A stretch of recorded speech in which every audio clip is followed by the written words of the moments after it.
working. All right, so let me just get into it. All right, so let's start. Okay, so my name is Ketus. I mean, it's my Reddit username, so might as well just tell you guys my name. I just wanted to share. I wanted to make this video. I haven't made a stream in a long time. Usually I do gameplay streams and I do like a little bit of 3D modeling streams. I am a 3D modeler by trade, a 3D artist. I make assets for video games. I make assets for like movies and commercials, and sometimes I get contracted to make models for 3D printing and stuff like that. But this stream is mostly, it's not about me. I wanted to share about this crazy thing that I wanted to talk about for a long time, and I never did because for whatever reason I didn't stream, and like today I just felt like it. So all right, so let me share. So let me get into it. So my name is Ketus, if you want to say it properly, but it's hard for people, especially in America and a lot of Europeans, to pronounce the correctly. It's like something you have to say, grow up saying to get it, one of those like language things. And I don't mind if you call me Ketus, K, whatever. It's okay with me. I'm not one of those like sticklers. So I am originally from Ethiopia. So Ethiopia, for those of you who don't know, is a country in Africa. Yes, Africa, the continent, not Africa, the country. I'm originally, right now I currently live in the US. I won't say exactly where, but I live somewhere over here in the East Coast. That's East, right? Anyways, so let me go on. So I'm originally from Ethiopia. Ethiopia is a country in the east coast of Africa. It's this sexy little country right here. Is that weird? Calling a country sexy? I'm from here, anyways. I am from originally the capital, Addis Ababa, which is right in the center. And I always found it weird that like Ethiopia's capital is right in the middle of the country. You never see that. Like if you look at other countries, it's usually like in the corner or near like an ocean or a main river or something like that. But yeah, so I'm from here, Addis Ababa. It's like right in the middle of the country. It's the capital city. It's surrounded by a bunch of mountains. Like if you were to look at Rome is like surrounded by mountains. It's kind of similar to that. Addis Ababa is like the 5th highest city in the world, I think. Yeah, the 5th or 6th highest city. It's way up high. I don't know why. There's probably a fault line in there or something. Yeah, something you can Google. It's pretty nice. It's 12 months of sunshine. We say 13 months of sunshine, people from Ethiopia, because in Ethiopia it's like almost right at the equator. And we have our own like calendar, and our calendar has 13 months. So it's very sunny, like almost all year round, except the last 3-4 months of the year where it gets rainy. It doesn't really snow unless you go up the mountains. If you live in the mountains, it does snow a little bit. So I just wanted to tell you about my life, how I got here, and all the crazy shit that's been going on in Ethiopia. I don't know if you all have heard. The news is not doing it justice, to be honest, and is very biased in the way that they're reporting it.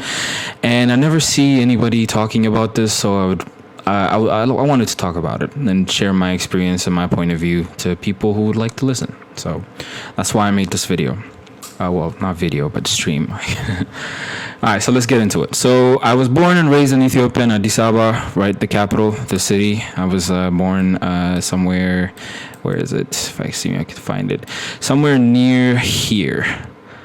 I grew up here. I went to school right in the center of the country, and I came to the U.S. when I was 18. My father left to the U.S. To start a new life because he was having problems with the government, and he had to leave because he was in danger, essentially. And me and my sister together, we moved because my mother was afraid that they might use me and her as some sort of political what's it called, leverage to get to him. And we did. Okay, let's see. High power culture. Hey, my brother, thank you for sharing your story. I have a few friends from Eritrea, so getting your perspective is really enlightening to me. Oh, yeah. Thank you. Yeah. High power. Yeah, I would. There's not a lot of people talking about this, and I think it's very important to talk about these things because I feel like Africa is underrepresented. But yeah, thank you for your comment. All right, let me get back to the story. So, essentially, me and my sister flew from Ethiopia to the United States, and we were essentially refugees. Well, not refugees, but asylum holders. My father was he created the first private university in Addis Ababa, and essentially all the universities in the country were owned by the government. Before him, he started off as a language school, and then it slowly grew from there, and it became a university. But Addis Ababa was under control of a political party that essentially, it's the same story you hear from Africa, right? A lot of political parties, they take over and they control the country, and if you're not under the party, they kind of like undermine you or create laws to stop you from being successful. And that's what happened with him. Mech MD, happy you're safe and alive today, friend. Thank you for your wishes, my friend. Well, they never really. So I was never really threatened growing up. I wasn't really afraid because my dad did well to himself and my mom did well for herself. So we were living, within our means in the country, and the political party at the time. They didn't go for, your family members, essentially. They went for the people that stood up against them and they imprisoned them, but they never really went for their families. I mean, I guess that's honorable in a way. But yeah, they never really we were never really threatened growing up. But so we flew, we came to America. We landed somewhere right here. I'm not going to tell you where exactly. And we started our life there, and that was 18. When I was 18, that was around 9 years ago. And yeah, I had to start over. Well, essentially I was 18, so I was basically an adult, so I went straight to college. My sister was younger than me. She went to high school, and we had to start our life here in America, and it was pretty nice.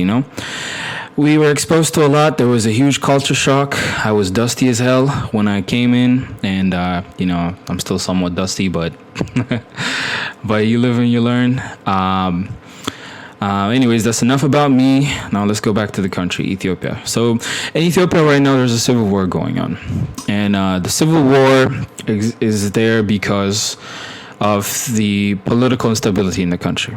So let me go to the regions map that I had pulled up earlier. All right. Okay, so the country is essentially divided up by regions. And there's a lot of ethnicities and there's a lot of history associated with this. But I'm not going to get into that because that's going to take 7 hours to explain everything.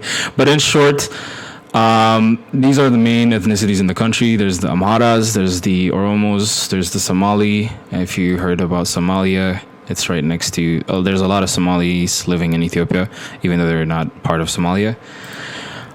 There's the Southwest Gambela region, Benchagul, and Tigray, right? So it's if you know Game of Thrones, it's you can kind of think of this like the Lannisters here, the Starks here, blah blah blah blah. It's just houses, a lot of different houses, a lot of different ethnicities. I'm really boiling this down and dumbing it down, but essentially think of this as a very divided country, culturally speaking, because the Amharas speak a different language than the Tigrays. They have different cultures and they have different practices, and the same thing for the Oromos, and they have a long and bloody history of one culture conquering another and ruling for a long period of time with an iron fist, and then the other culture conquering them, and it's just a cycle that's been going on for a long time. But I'm not going to go all the way back.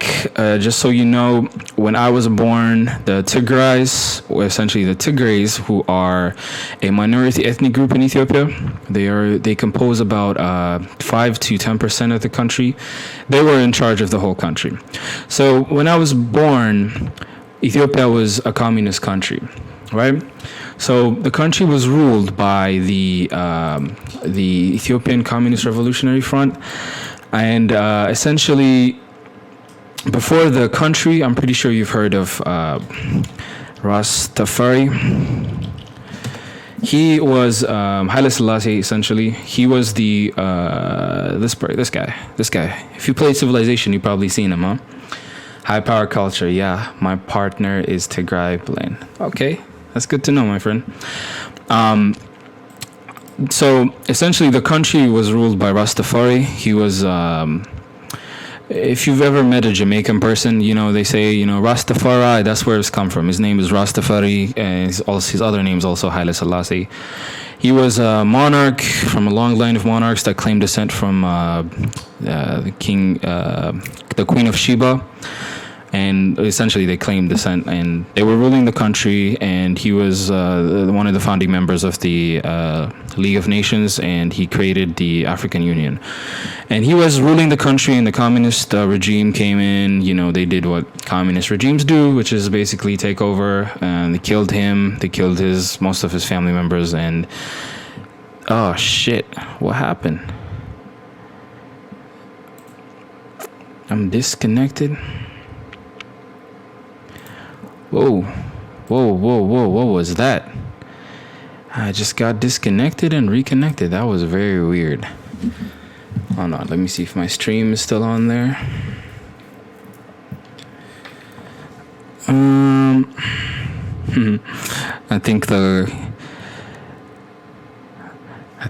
just got hacked. Holy shit. My stream just got disconnected and then it got reconnected. I'm not sure if it's still streaming. Hold on, let me check on my phone. That would be weird and extremely convenient that I would get disconnected when I started talking about politics. Let's see. Oh, okay, so it's still going. Awesome.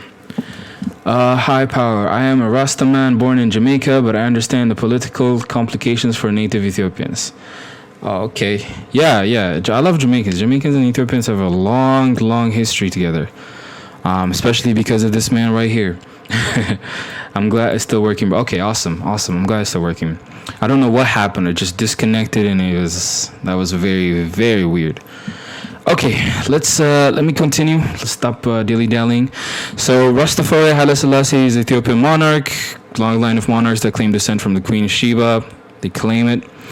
And he was in charge. The Communist Party took over. They killed him. They killed some of his family members, some of my family members who were married to his family members.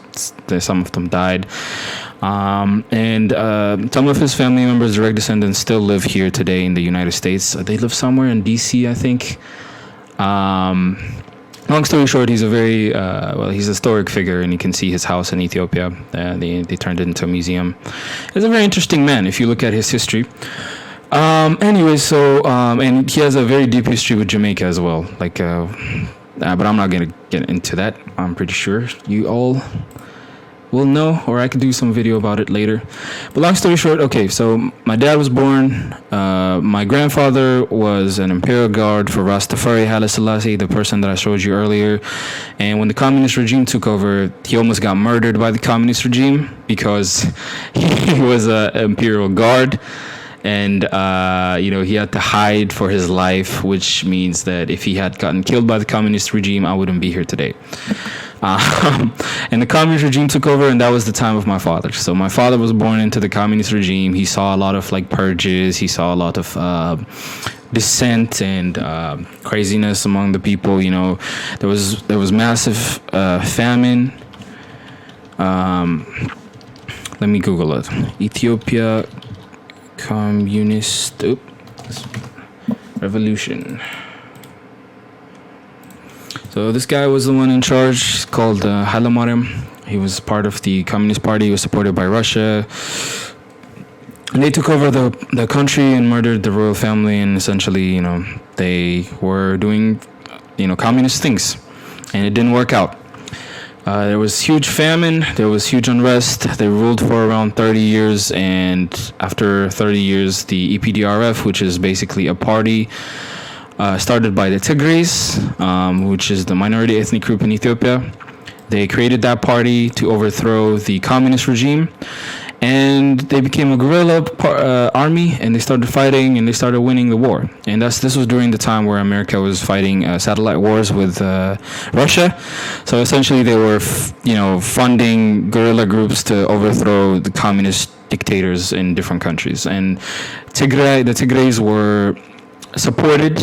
Well, they never would say that, but they were supported by America, and they essentially overthrew the communist regime, and it was good because the country was not doing well under him. He was killing a lot of educated people and rich people, and they were taking over land, and that's never ends well because there was a huge famine, and they were killing a lot of the students. And my father grew up in this time, in the communist regime time, and he was conscripted into the army once he graduated, and he was a medic. Essentially, he was a combat medic. So once the EPDRF party found, okay, let me see. I don't believe in the veneration of Haile Selassie. I just believe in the unity of African diaspora.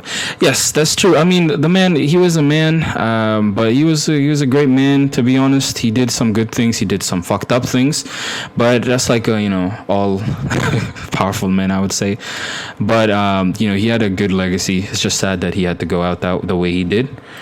Can you zoom into your map a little more? Oh, okay. All right, so this is the map. I'm not sure if you guys can see. Let me try to center it because I know Reddit cuts it off sometimes. All right, so this is Ethiopia. This is all the region maps. These are the Tigrays, which are the minority group. Don't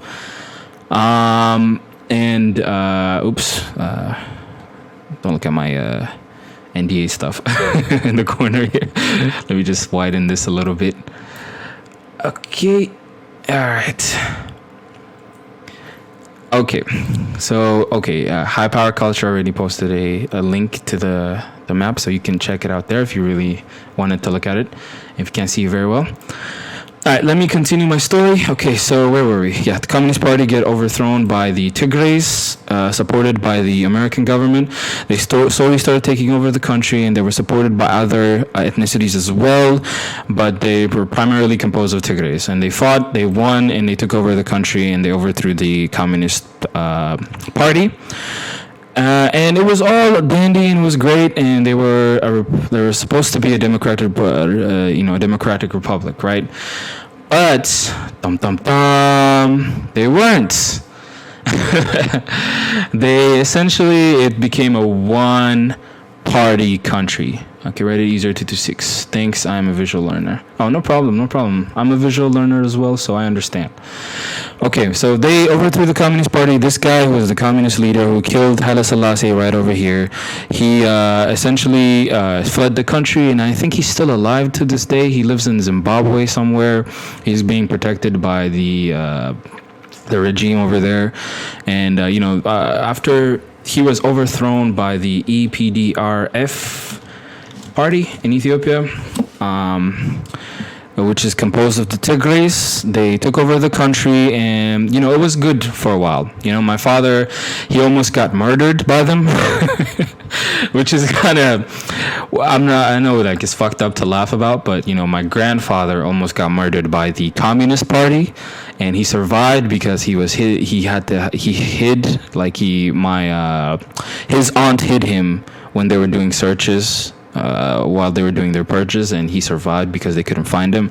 And my father was forcibly conscripted into the army, and he survived because he was one of my relatives hid him as well. So it's two generations of relatives of mine that almost got killed when a political revolution happened, and they survived because they hid well. So maybe I'm a good, maybe that genes will pass down to me. Not that I would want that to happen, but anyways, so the Tigray party won, This is their logo. They took over the country. They were supported by the U.S. It was supposed to be a democratic party where votes mattered, but it was a majority. They allowed other parties to exist, but they would always win. That kind of party.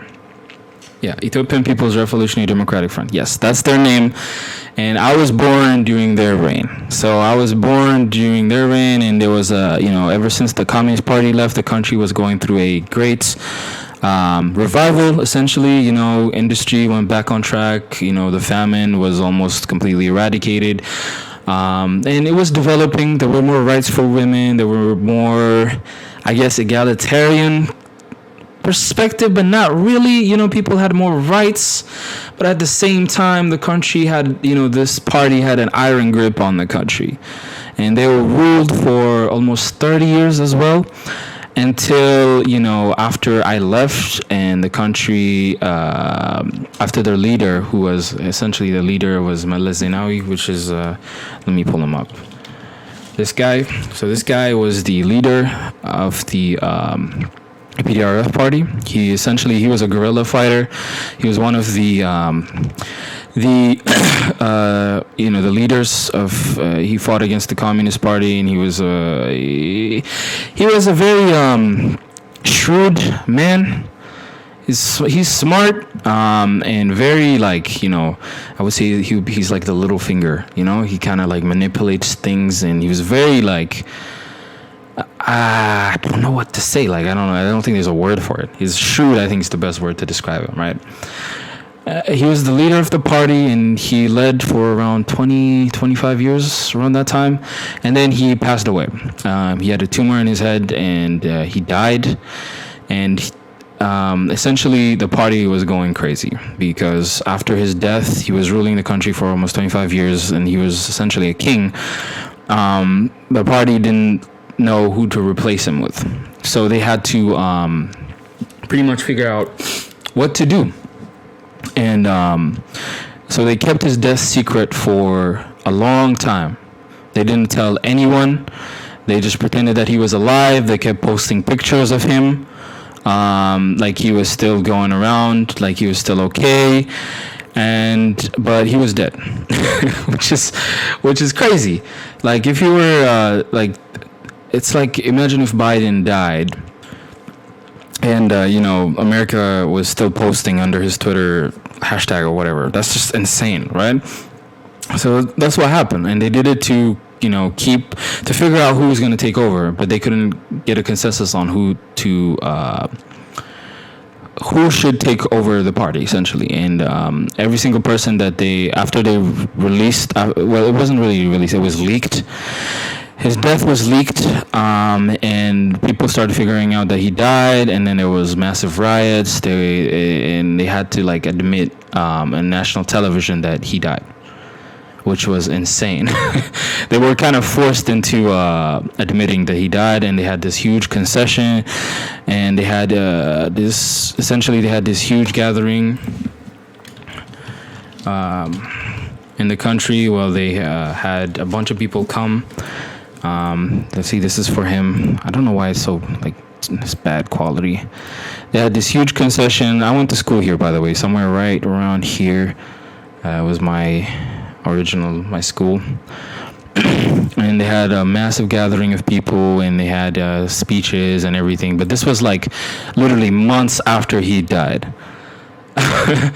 Anyways, and look at this. This is so wrong. You see what they were doing? They were sort of deifying this man. They had people wailing, crying, going crazy over him. He's a political figure. He did play an important role in the country, and he did overthrow the communist regime. But at the same time, he's a man. This is him being worshipped like he's some sort of god. This kind of gives me North Korean vibes, and I'm not gonna lie, because this is just wrong.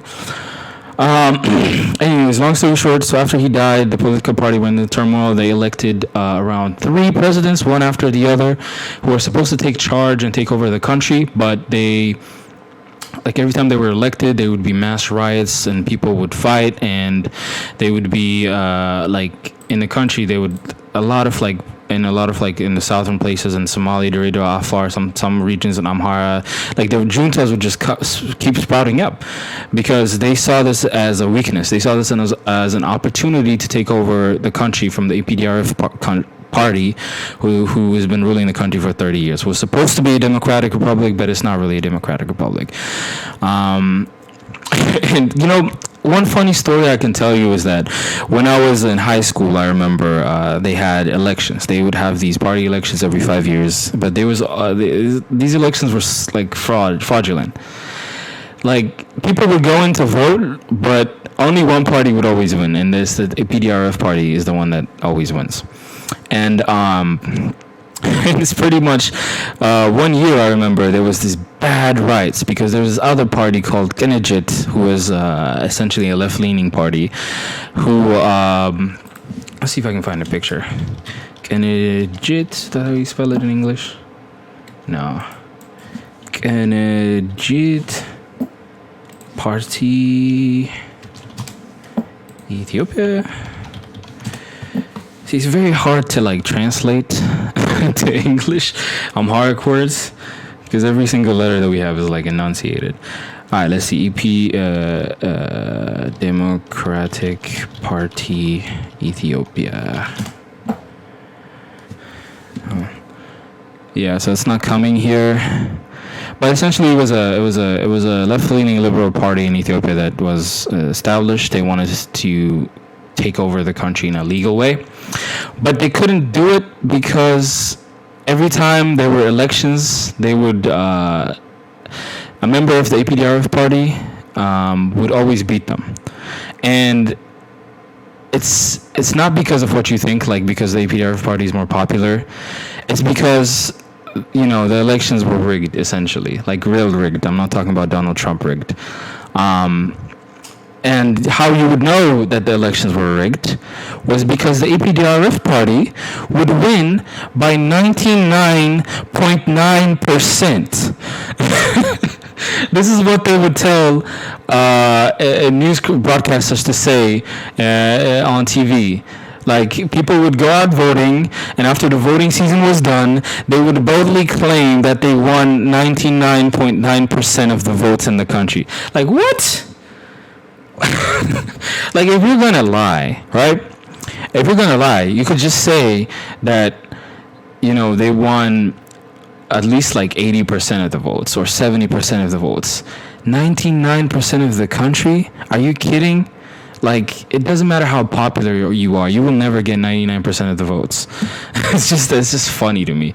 And people were so terrified, like, nobody, like me growing up, I've never heard my friends talk about politics. My family doesn't even talk about politics because they're terrified. Because if you talk about politics and there's somebody that hates you, they're going to rat you out to the government, and the government is going to make your time a living hell. So it's kind of like, it's kind of ridiculous in all honesty.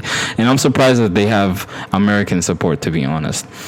High power culture. The institution you were talking wouldn't happen to be Unity. I've actually read up on the Black Wealth Fund by the founder because Afrocentric economy policy is the passion of mine. Yes, that is his university. That's my father. He was the first privately owned university in Ethiopia. He essentially, yes, that's his university. He started that university, and I can sort of talk about what happened to him. It's kind of a downer. He essentially, he started the university as a language school. It was the first English privately owned language school in Ethiopia. And because in Ethiopia, after high school, all the textbooks are in English. And they were in a lot of language schools, so he saw that, and he was like, let me create a language school. And he created that language school, and they started out of a garage. And slowly that language school grew to be an entire university where they provided education to people for a cost, obviously. But it was still a better quality education than what you get in the government sector. And anyways, that's him. He started that.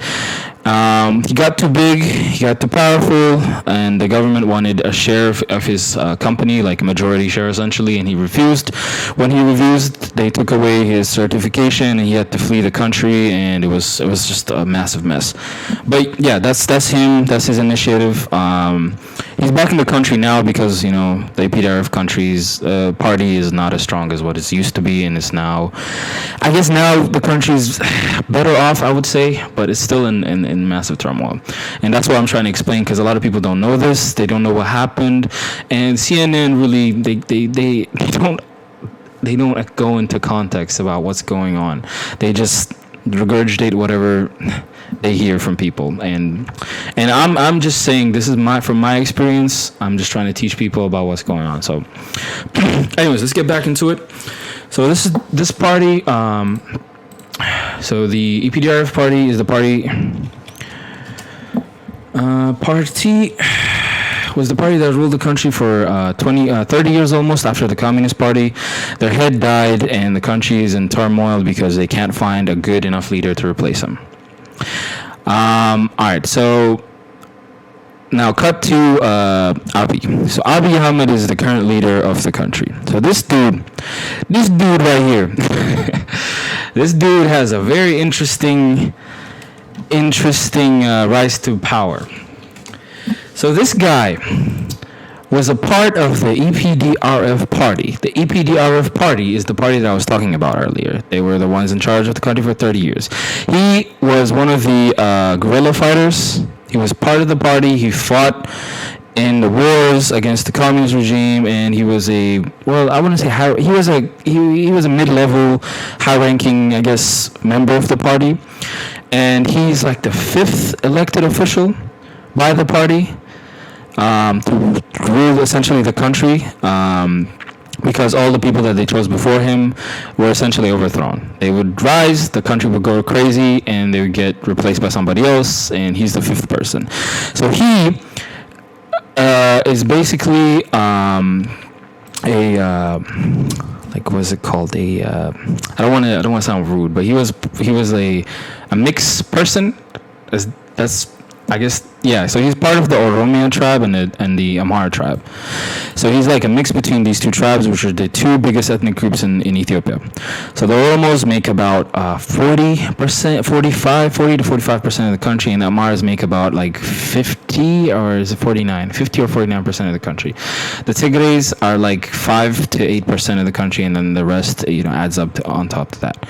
So these two ethnic groups are the biggest ethnic groups, and he's part of these two ethnic groups.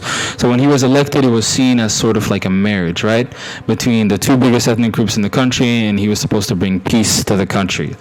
So this guy right here, this is what he did. So he manipulated his way up to the top, and because of timing, because of luck, and because of shrewd politics, he was able to convince the party in order to elect him.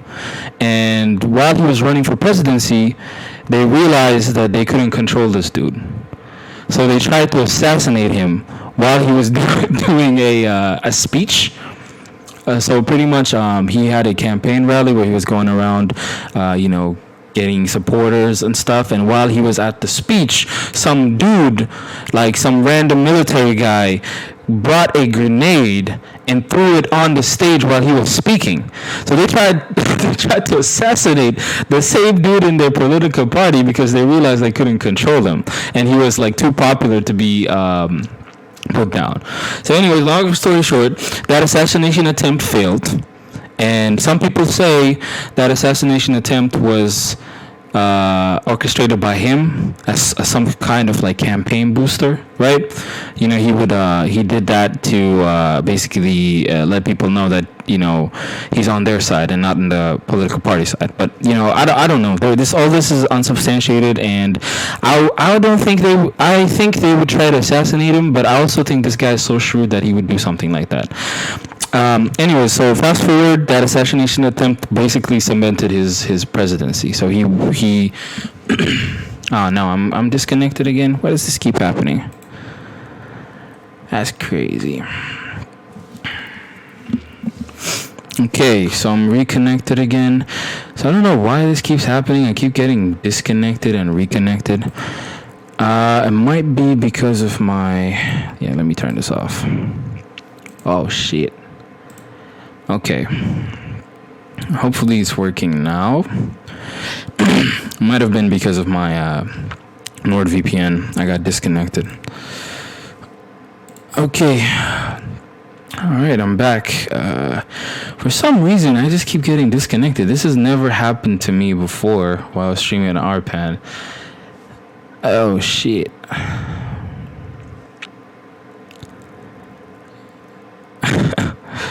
Okay, come on, reconnect.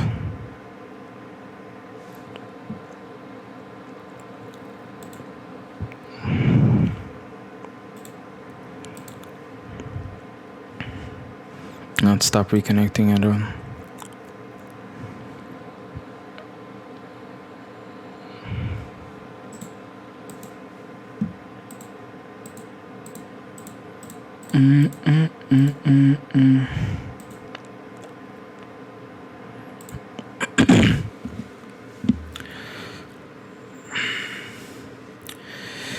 Alright, that was very weird. I got disconnected like 5 times in a row.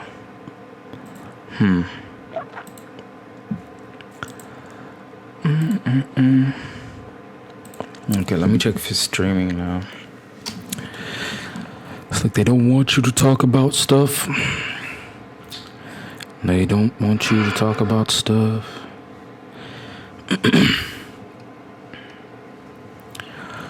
Alright. Let's go back. Let's see.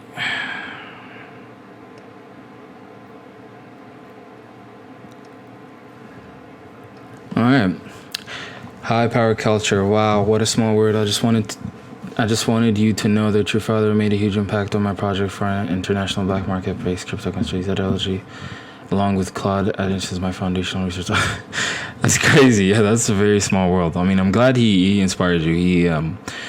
He's a good guy.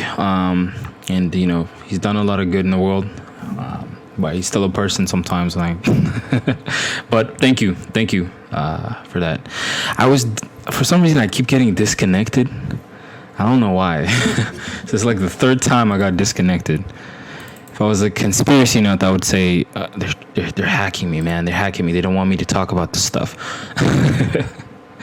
But I'm glad he inspired you to do that.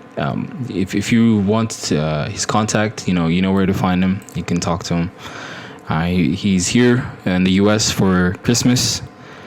So you can always message him on his work thing. Anyways, let me continue before I get disconnected again by whoever's hacking me. All right, so let me talk. We were talking about Abiy, right? So this guy's the man in charge of the country. This man, he rose to power by essentially manipulating his way to the top, and once he was at the top, he was almost assassinated because he was running a campaign, and the assassination failed, and that kind of boosted his ratings, and he essentially won and took over the party. So this is the thing that he did once he took over the party. So he was the ruling member of the EPDRF party, right? And the EPDRF party, for the last 30 years they were ruling. They were a majority Tigray party, and the Tigrays are like 5% of the country, and they held most of the power. And it was a corrupt party for the most part. And what they were doing is a lot of the top brass, the leaders, were members of the Tigray ethnicity, and you know that never works. You're right. A minority party taking control, over 95% of the country. With the majority of power was held by the Tigrays. The leading party members were Tigray. A lot of the businesses were owned by Tigray. Loaners and the banks. It was not fair, essentially, and they would essentially funnel money that was sent to Ethiopia to Tigray, and Tigray was very well developed. If you were to look at the map, like the Google map right here, you would notice that Tigray is mineral rich. But mostly it's essentially a desert. Like, I'm not trying to be rude. That's the truth. Like, look at it. It's where a lot of the ancient empires were, like Aksum and Lalibela was somewhere up north as well. Here, if you were to Google Aksum and Lalibela, they were empires that existed during the time of Egypt and stuff like that. The obelisk. I'm pretty sure you guys probably seen these before. These are like old obelisks that were built by Ethiopians. And it's an ancient country. It's an ancient region in Ethiopia. Not to mention the oil that it has become point of concentration in the area of economic power. Exactly, man. You know a lot about this. Like, I'm not a perfect. Don't quote me on this 100%. So I'm not 100% well versed in the history. I just know from living there for 18 years. That Tigray is the northern region, and it's not as like lush. So the richest regions are basically the southwestern regions. So here, that are part of the the Gambela, the Oromos, and the Amharas essentially. That's where a lot of the farms are, a lot of the forests, the lush green lands, the water. A lot of the richest regions are in the southwest, but ironically, they're poorest. Which is like, that makes no sense, right? The lushest regions with access for most of the resources should be the richest, but no, the richest region is up north in Tigray, and that's because the political party in Addis Ababa was composed of mostly Tigrays that funneled money to Tigray and the northern regions. For the last 30 years, essentially. And it's really well-developed region. It's not as developed as Addis Ababa, the capital, but it's very clean, it's very well-developed, it's very ancient region, and it's good to visit, but that's one of the reasons why it's very developed. It's because of the EPDRF party. Anyways, long story short, Abiy, this guy, essentially, once he rose to power, he primarily, what he did was he started undermining the Tigrays in the party that he was in. So the Tigrays are basically people from Tigray. That's the short-term version of him. Like, Americans are from America. Tigrays are from Tigray, and a lot of the Tigrays that were in power, he started undermining them. He started, once he was elected as president, he started taking them out of power, and they did not like that. They did not like losing power. They did not like losing control of the political party. ZYX Darkshine. What's a good film for there? You're going to derail me, my man. I cannot tell you what good food is there, because there's so much good food from Tigray. It's just ridiculous. But I'll talk about that after. Let me finish this. So essentially what he did was some Game of Thrones ass move, which is essentially the currency in Ethiopia. Let me show you. It's called a birr. I know it sounds weird, right? Birr. Like you're cold. Birr. This is the currency. It's the Ethiopian birr. This is the new currency. This is the old currency. So essentially what he did was he realized that a lot of their wealth was essentially in the old currency. And they were not willing to give that. They were not, essentially they were hiding a lot of the wealth that they had. They weren't registering it in banks. They were essentially doing what Pablo Escobar did, which is burying a lot of the wealth or distributing them among their family members. And they would pretend that all that wealth didn't come from, the person that owned it. So think of it like, let's say Bernie Sanders, right? Let's say Bernie Sanders had, $1 billion, right? As a political party member, as a senator, you're not going to make $1 billion unless you're corrupt, right? So once Abiy was elected, he started looking into the numbers, into essentially asking them, where did you get all this money from? How do you have 50 fucking houses everywhere? How do you have a mansion in the U.S.? How are you kids able to afford, Bentleys and fucking Ferraris and Fords in America? And how are they able to live such a lush life when they're not even working? He started asking these questions, and they didn't like that. And essentially, he realized that there's no way to essentially take control of the country without their say. So what he did was, he did this baller move where he essentially changed the currency. That means all of the money that they have saved up, all of the money that they have stored up that they weren't willing to give back or have an explanation of why it's there, is magically useless. So he changed the currency from here to here. So this was the old money, and now he changed it to this one.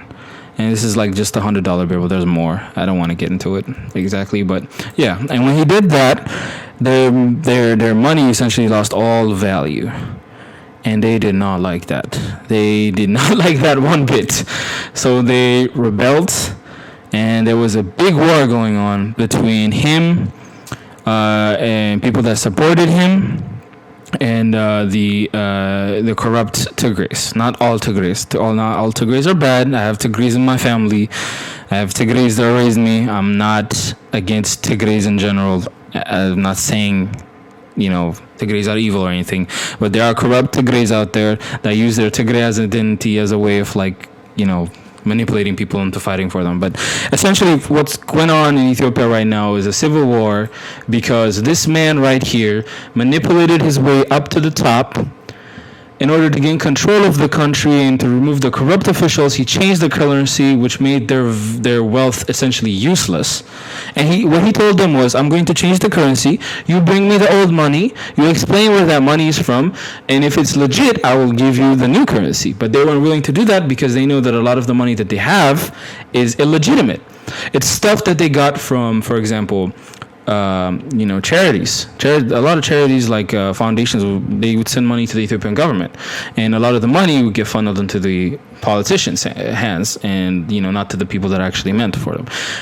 Sometimes they would steal money from fraudulent tax and businesses. There's a lot of corrupt stuff that was going on, and he undermined all of that. That's what he did, and because of that, they started a war. A civil war. They funneled all the wealth they could.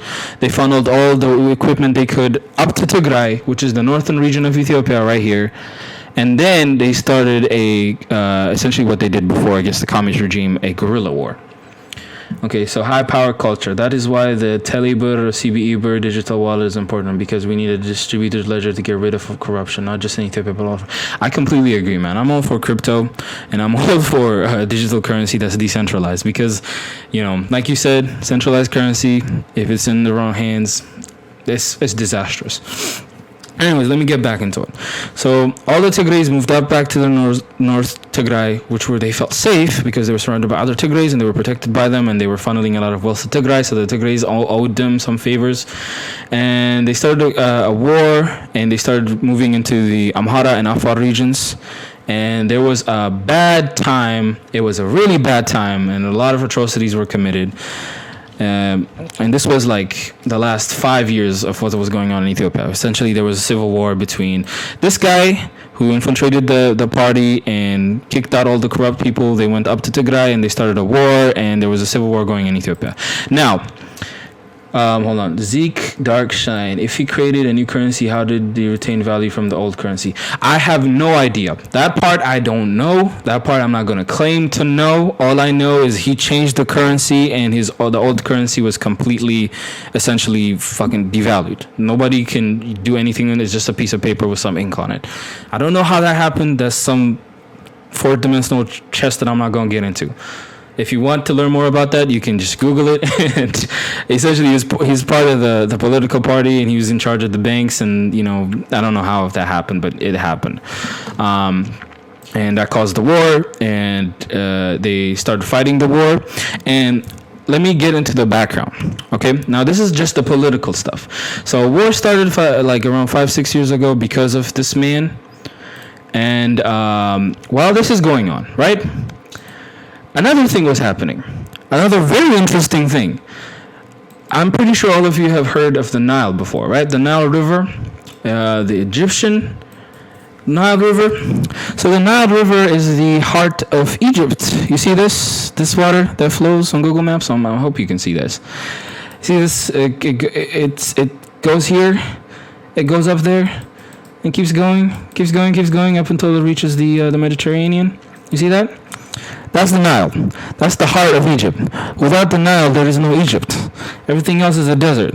All of their infrastructure, all of their... let me see if I can get a satellite view. All right, there we go. If you look at Google Maps images of the Nile, look, all of this is farmland. All of their food is here because of the Nile. But the Nile comes from two regions. One, the White Nile flows from Uganda, Kenya, and Rwanda, basically Lake Victoria or somewhere around here. There's an underground massive water reservoir. The White Nile flows from here. The Blue Nile, which is 80% of the fresh water and the minerals, like the what they need for farming, flows from Ethiopia. So it comes from somewhere over here.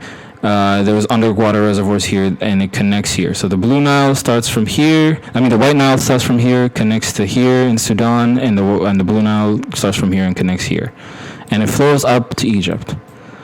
So Ethiopia, essentially, the country is developing, right? It's industrializing. It's growing. It's one of the fastest growing countries in the entire world, right? Potassium. Yeah, potassium. I'm sorry. I don't know exactly the terms. All I know is that the soil that's needed flows from Ethiopia, a lot of it, and it goes up here, and they use it to farm. And it's been a contentious subject for thousands of years, ever since Egypt, like the old Egypt Empire. Ethiopia and Egypt were fighting over the Nile.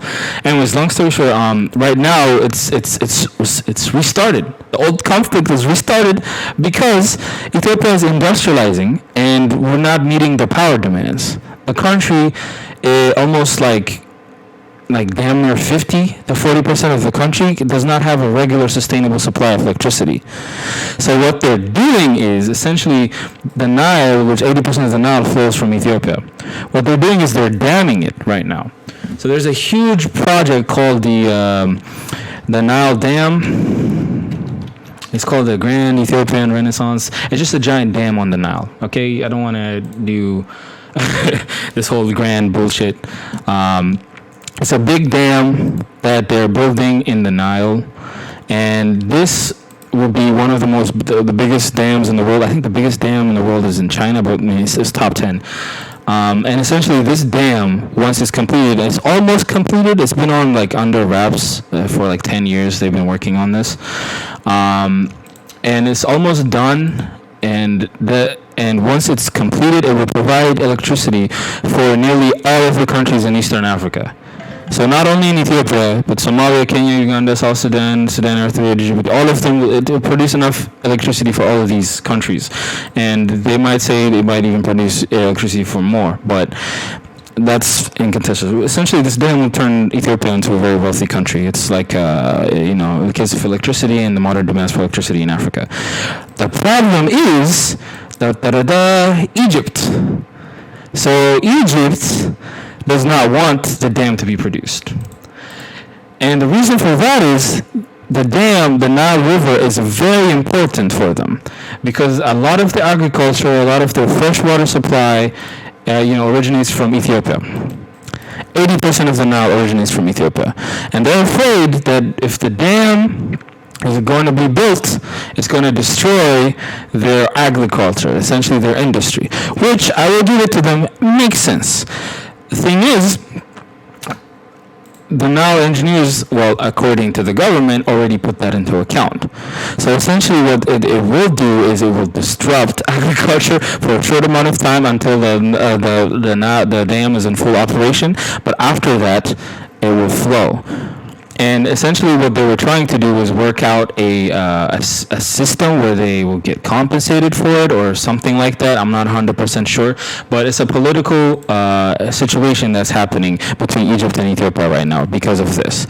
So this is a very crucial thing that's happening while the whole civil war thing is going on in the entire fucking country. I'm sorry if I have to curse.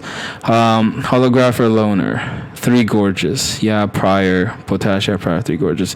Okay. Three Gorges, is this the river you're trying to mention? I'm a little confused about that. But, yeah, so essentially, Egypt does not want Ethiopia to build a dam. Egypt is supported by the United States. The United States sees that the Tigris, who are the old political party that are fighting against Abiy, are essentially they were friendly to the U.S. Abiy is friendly to the U.S. too, but the Tigris ruled the country for 30 years, and the Tigris, they kind of made a deal with the United States that if that happens, if they get support from the United States, essentially they would stifle the construction of the dam, which will not destabilize Egypt. So the United States is afraid that if Ethiopia builds the Nile, it will destabilize Egypt. We will threaten Israel, which will then like have them involved in some like problem, like economic problem in the Middle East. So in order for them to protect Israel and to protect Egyptian interests, they are supporting a corrupt Ethiopian government junta to overthrow this dude who was part of that same communist junta. So it's like a clusterfuck. Do you see what's going on? And now CNN on all the major news networks, when they every time they cover Ethiopia and the political stuff that's going on there, they try to paint him in a bad light. This man literally received a Nobel Peace Prize, and now they're calling him an African dictator on the news. And I find it so utterly ridiculous. And it's like, I understand, okay? Politically speaking, you do not want to destabilize Egypt because that will affect Israel, which will then affect everything here. But at the same time, look at what you're doing. You're stifling the development of an African country. The same country that you call poor and essentially a destabilized hellhole, you're furthering, that destruction. And it's kind of like, it's a political clusterfuck that's happening here. And this is just from the external point of view. From the internal point of view, what's happening is, I already explained it, the Tigrays and the Abiy's party is fighting. And right now, essentially, what happened was, Z Darkshine. Where does the Sudan stand in the dam conflict? Okay, so Sudan is part of the Arab League, essentially, but at the same time they realize the importance of the dam. So I'm not 100% sure on this, but I've heard my father and other people who are into the politics talk about it. Essentially, Abiy and his political party are talking with the Sudanese government, and they're getting into some sort of deal, which essentially says after the dam is finished constructing, they will give them power supply at a reduced cost. So the Sudan, like most African countries, is at a power deficit. Essentially, they're not producing as much power as they need. So it's kind of like in like a Switzerland type of state. So they're neutral, but they're not really neutral because they're getting pressured by Egypt and the other Arab League countries to do something about it and attack the dam so that their economic interests are not destabilized. But they're kind of neutral right now. So that's what's happening with Sudan. But long story short, let me catch up to today, this day and age, what happened. So essentially, the United States is supporting the Tigrays. Abiy, who was part of the Tigray party, is fighting against the Abiy, who was part of the Tigray party, who rose up and took over, is fighting against them with the support of the Amaras, part of the Oromos, and essentially there was a big war. He almost lost, and hold on, why is my network stopping? Earlier, so essentially I was talking about what's going on in Ethiopia. Basically, I go into the backstory of the country, the political stuff, the historical stuff, why it's currently in turmoil, and personal stuff, how I can relate to it. I'm not going to go into everything right now, because if you wanted to just go back, there's like 2 videos on my profile that's posted. You can go back and watch them. I was going to continue off where I left off. Alright, so when I left, essentially I was talking about this guy, Abiy, political leader, currently in charge of the country, a very, controversial Ethiopian leader. He was a Nobel Prize recipient, and now he's basically public enemy number 1. And there's a reason for that. Alright, so essentially, let me go to the maps. Yep. Alright, Ethiopia. So Ethiopia, right here. That's what we're talking about right now. Ethiopia is currently ruled by this guy, and he was part of a political party that ruled for 30 years. He essentially infiltrated the party, rose to the top, nearly got assassinated, won an election, took over, and then he basically undermined everybody in that party and devalued their currency. and because of that, because they lost power, they started a civil war, and the country was fighting a civil war for a long time. All right, I'm guessing people have already caught up, so let me just continue off where I left off. Okay, so as I was saying, so currently there's a civil war going on. Addis Ababa is the capital. It's right in the center. You see this little dot here. So Addis Ababa is kind of like the Vatican City in Ethiopia. It's technically inside the Oromia region, which is Oromos are an ethnic group in Ethiopia, a very large ethnic group. And this is their region. Addis Ababa is in there, but Addis Ababa is not supposed to be. It's like a capital of the country, so they don't want it to be associated with a single ethnic group. So technically, it's like DC, or the Vatican City. So it's right in the middle. Nobody can really claim it, although the majority people that live in Addis Ababa are Amhara technically. But yeah, let's fast forward. So Tigrays are being supported by the U.S. Not Tigrays. I shouldn't say Tigrays. The EPDRF party, which is the former party that ruled the country, that was now overthrown, is now being supported by the U.S. to fight against Abiy and his quote-unquote regime, which is what the U.S. is saying he's a regime. But the reason that the U.S. is supporting the EPDRF party is not for any good reasons. They're supporting it because of the dam. Ethiopia is building a dam. If Ethiopia finishes building the dam, it will turn Ethiopia into a strong political power, because the dam will produce enough electricity to power the whole of East Africa, and Africa is in electricity deficit right now. The problem is, if they build the dam, it's going to fuck up the agriculture of Egypt, and Egypt is worried it's going to destabilize the country. It's going to destabilize their country because the water supply is going to get affected, and Egypt is the Nile, and Egypt is like this. Egypt cannot survive that, the Nile. So they've been threatening war or other civil actions, and essentially the U.S. does not want Egypt to be destabilized, because if Egypt gets destabilized, Israel will be affected, and if Israel is affected, all of the Middle East will be affected. And the Middle East and America, there's no need to go into an explanation about that. So essentially the U.S. is supporting the Tigrays, the EPDRF party, who's fighting against Abiy, who's currently in charge of Ethiopia. And they're funneling in, they're giving them weapons, they're giving them food, they're giving them arms, and they were winning for a large part, and they even got 100 meters from the capital. If they took the capital, they would have won the war. But Abiy, this man, who is a Nobel Peace Prize recipient, he got support from Russia and China. I know, that's bad. You do not want support from Russia and China, but he got support from Russia and China because he was backed in the corner. They gave him weapons. He used those weapons to fight against the rebels, and now he's almost won the war. I wouldn't say he would win the war because, it's never that easy. Anyways, that's how the wrap up about what's going on. So lately, the war is going in favor of Abiy and his political party, and the country is in less turmoil. I wouldn't say more; it's less, because the Tigrays are losing a lot of their influence and power, and that's what's going on.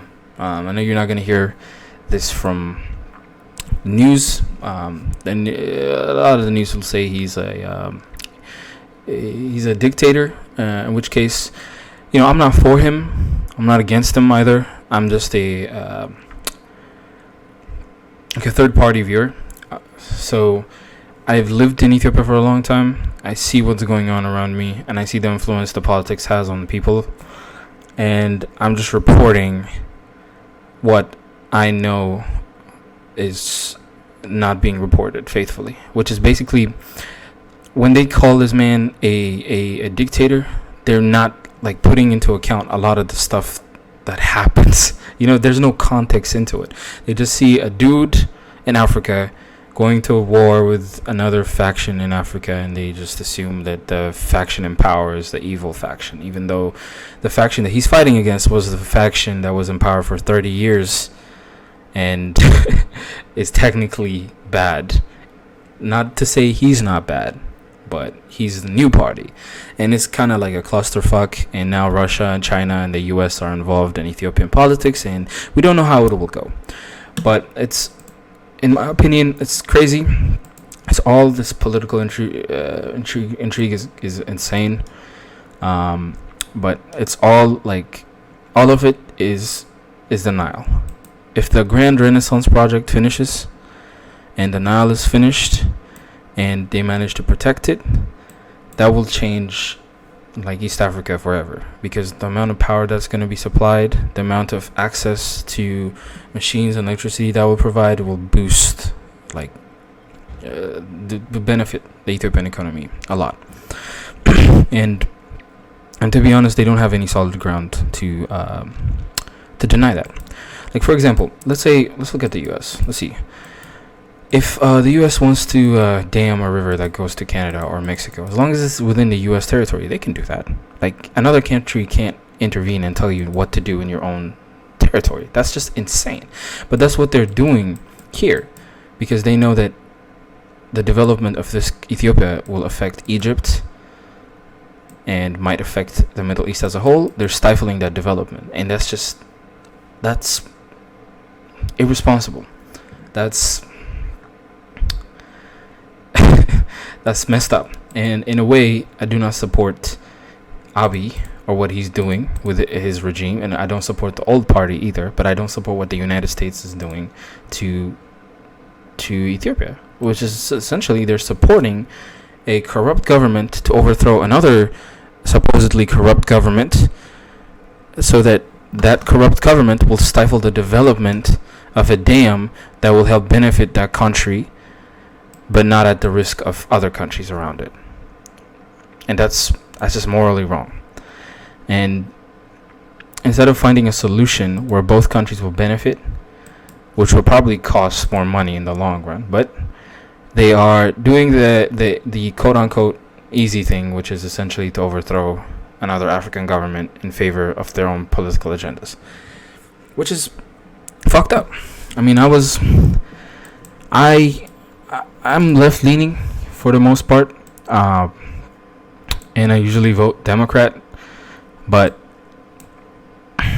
the shit that this Biden administration is doing, it's messed up, and I cannot support this, and a lot of people don't know about this, or they don't care, in which case, yeah, I get it, but you should care about these things, because this is what, your tax dollars are going into, essentially funding some endless war in some African country, which you'll never hear about, but it will cause a lot of pain and suffering to the people there. So this is why I made this video. I just want to talk about this, get this out there, even if this doesn't get a lot of views. I don't really care, but this needs to be out there somewhere so people understand what's going on and understand the context. Like, that's the most important thing. Like, when you watch the news, they never give context to things. They just blurt out headlines and you just believe it. And I saw headlines about him that does not explain all this history that's going on to make him and what's going on in the country. They essentially boiled it down to a couple sentences that doesn't describe jack shit, which is like, you're supposed to be journalists, right? You're supposed to describe what's going on so that people get perfect context so they can understand what's happening.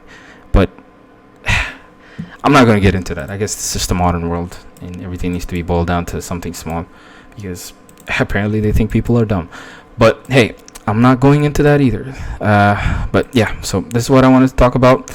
I'm not going to get into too personal of details. If you want to know more, just look at you can go on my profile and look at the last 2 videos, and I will go more into depth about everything so far up to this point. If you have any questions, just let me know and I'll answer them.